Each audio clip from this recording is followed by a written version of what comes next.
Lunch dinner किंबा tiffin box सबुथिपाई suitable एई परटा। नमस्कार, मो मुनमुन आपण मानकु स्वागत करुछि मो YouTube channel Mun's cookery show को। आज आमे बनेबा फूलकोबी आलू और ग्रीन मटर रो परटा।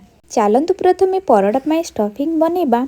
सेथिपाई मो एठी फूलकोबी को बड़ बड़ साइज कर काटी नेछि। दुईटी मीडियम साइज रो आलू नै जाइछि एवं किछि ग्रीन मटर नै जाइछि।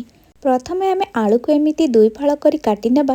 गोटे प्रेशर कुकर नै जिबा जोथिरे कि ए सबु परिबा को सेथिरे देई देबा। ग्रीन मटर को एबे आमे दबानी। ग्रीन मटर सिझिबा पाई बहुत कम समय लागि थाए, तेणु सेटा को आमे परे ऐड करिबा। एबे देखंतु पनीपरिबा भलरे बुड़ीला भली आमे पानी ऐड करिबा। मु एठी 3 कप पानी ऐड करिछि।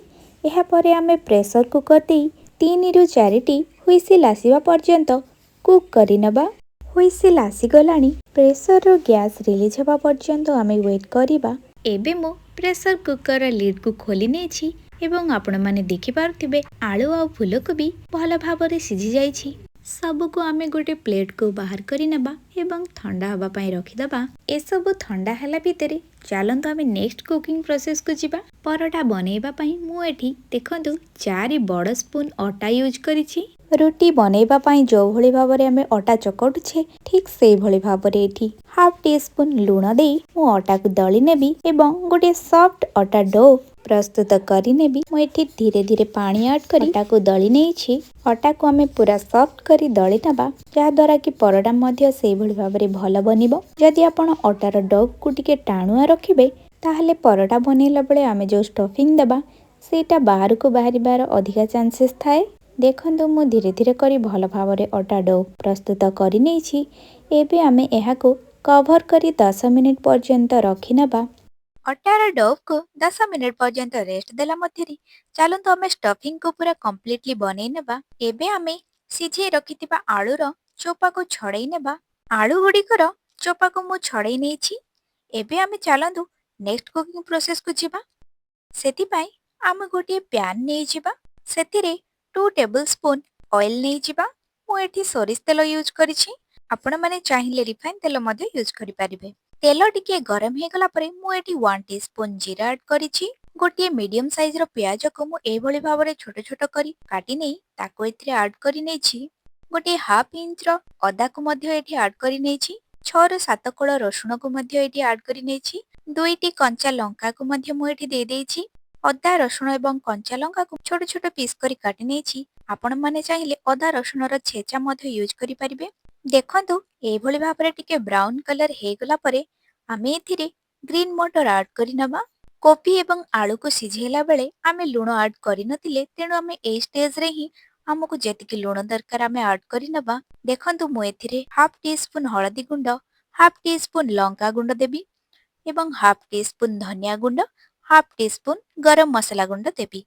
सब को आमे भल भाबरे गोळै नै पाखापाखि 1 मिनिट पर्यंत कवर करिकी कुक करि नबा। ग्रीन मटर टी देखि पारुथिबे धीरे धीरे हे गलानी।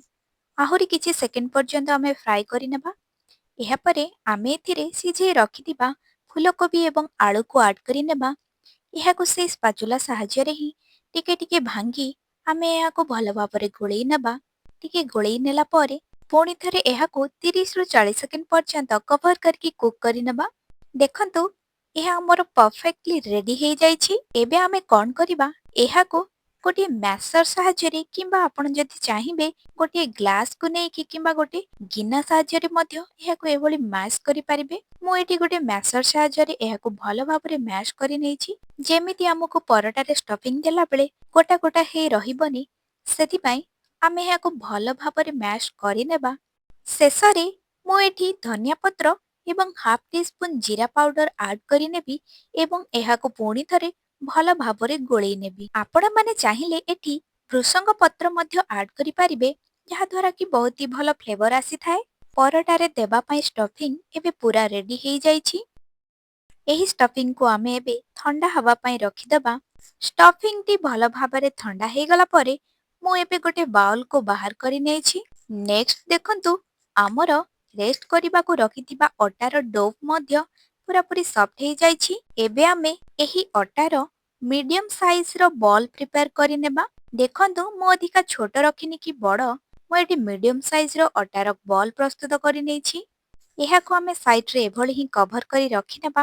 ଏବେ ଆପଣମାନେ ଦେଖିପାରୁଥିବେ ମୁଁ ଅଲରେଡି ଗୋଟିଏ ପରଟା ବନେଇ ସାରିଛି। ଦେଖନ୍ତୁ ଏଇ ଭଳିଆ ହିଁ ଆମେ ପତଳା ରଖିବା, ଅଧିକା ମୋଟା ରଖିବାନି କିମ୍ବା ଅଧିକା ପତଳା ରଖିବାନି। ଚାଲନ୍ତୁ ଦେଖିବା ମୁଁ ଏଇ ପରଟା କିଭଳି ଭାବରେ ବନେଇଲି। ପ୍ରଥମେ ଆମେ ଗୋଟିଏ ଅଟାର ଗୋଳ ନେଇଯିବା କିମ୍ବା ବଲକୁ ନେଇଯିବା। ଏହାକୁ ଆମେ ଗୋଟିଏ ଗିନା କିମ୍ବା କଟରୀର ସେପ୍ ଦେଇଦେବା। ମଝି ଅଂଶକୁ ଟିକେ ଆମେ ଗାଢୁଆ ରଖିବା। ଏଥିରେ ଏବେ ଆମେ ବନେଇ ରଖିଥିବା ଆଳୁ, କୋବି ଏବଂ ଗ୍ରୀନ୍ ମଟରର ଷ୍ଟଫିଂକୁ ଦେଇଦେବା। ଭଲ ଭାବରେ ଉପରୁ କଭର କରି ନେବା। ଦେଖିପାରୁଥିବେ ଏଇଭଳି ଭାବରେ ମୁଁ ଉପର ଅଂଶକୁ କଭର କରି ନେଇଛି। ଏହି ପ୍ରୋସେସରେ ଉପରକୁ କଭର କଲା ପରେ ଆମେ ବଳକା ଥିବା ଅଟାର ଗୋଳକୁ ଏଥିରୁ ବାହାର କରି ନେବା ଏବଂ ଉପର ଅଂଶକୁ ଧୀରେ ଧୀରେ ଏଇଭଳି ଭାବରେ ପ୍ରେସ୍ କରି ନେବା। ଟିକେ ଟିକେ ଜଷ୍ଟ ହାଲକା ଆମେ ପ୍ରେସ୍ କରି ନେଇ ଏହାକୁ ଟିକେ ବଡ଼ ଆକାର କରିନେବା ଏବଂ ଅଟା ଦେଇ ଯେଉଁଭଳି ଭାବରେ ଆମେ ପରଟାକୁ ବେଲିଥାଉ ସେଇଭଳି ଭାବରେ ବେଲି ନେବା। ଦେଖନ୍ତୁ ଏଇଭଳି ଭାବରେ ମୁଁ ଧୀରେ ଧୀରେ ବେଲି ନେବି। ଯଦି ପରଟା ବେଲିଲା ବେଳେ ଟିକିଏ ପୁର ବାହାରକୁ ବାହାରିଯାଏ ତାହେଲେ ଏଥିରେ କିଛି ବ୍ୟସ୍ତ ହେବାର ନାହିଁ। ଯେକୌଣସି ପୁର ଦିଆ ପରଟା ବନେଇଲା ବେଳେ ଆମେ ଏହାକୁ ଧୀରେ ଧୀରେ କିମ୍ବା ହାଲକାରେ ବନେଇ ନେବା। ଦେଖନ୍ତୁ ଏଇଭଳି ଭାବରେ ଅଧିକା ମୋଟା ନୁହେଁ କି ଅଧିକା ପତଳା ନୁହେଁ, ମିଡିୟମରେ ଆମେ ପରଟାକୁ ବେଲି ନେବା। ସେମ୍ ପ୍ରୋସେସରେ ଆମେ ବାକି ସବୁ ପରଟା ମଧ୍ୟ ପ୍ରସ୍ତୁତ କରିନେବା। ଯଦି ଆପଣମାନଙ୍କୁ ମୋ ରେସିପିଟି ଭଲ ଲାଗୁଛି ତାହେଲେ ନିଶ୍ଚୟ ଭାବରେ ମୋ ଚ୍ୟାନେଲକୁ ସବସ୍କ୍ରାଇବ୍ କରିଦେବେ ଏବଂ ସାଇଡରେ ଥିବା ବେଲ୍ ଆଇକନକୁ ପ୍ରେସ୍ କରିନେବେ, ଯାହାଦ୍ୱାରା ମୋର ସବୁ ଭିଡ଼ିଓର ନୋଟିଫିକେସନ୍ ଆପଣମାନେ ଇଜିଲି ପାଇପାରିବେ। ଭିଡ଼ିଓକୁ ଲାଇକ୍ ଏବଂ ସେୟାର ମଧ୍ୟ କରିନେବେ।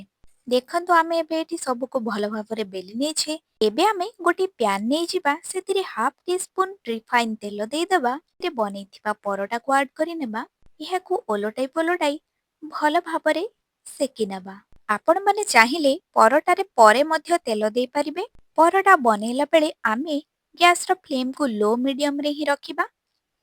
ପରଟା ଧୀରେ ଧୀରେ ଏଇଭଳି ଭାବରେ ଫୁଲିଗଲା ପରେ ଦୁଇପଟ ସାଇଡକୁ ଆମେ ଭଲ ଭାବରେ ସେକି ନେବା। ଏବେ ଆମର ପରଟା ଭଲ ଭାବରେ ହେଇଗଲାଣି। ଏହାକୁ ଏବେ ଆମେ ବାହାର କରି ନେବା ଏବଂ ସେମ୍ ପ୍ରୋସେସରେ ବାକି ସବୁ ପରଟାକୁ ମଧ୍ୟ ବନେଇ ନେବା। ଏହି ପରଟାକୁ ଆପଣମାନେ ଛୋଟ ପିଲାଙ୍କୁ ମଧ୍ୟ ଦେବେ, ସେମାନେ ବହୁତ ହି ଖୁସିରେ ଖାଇ ନେବେ।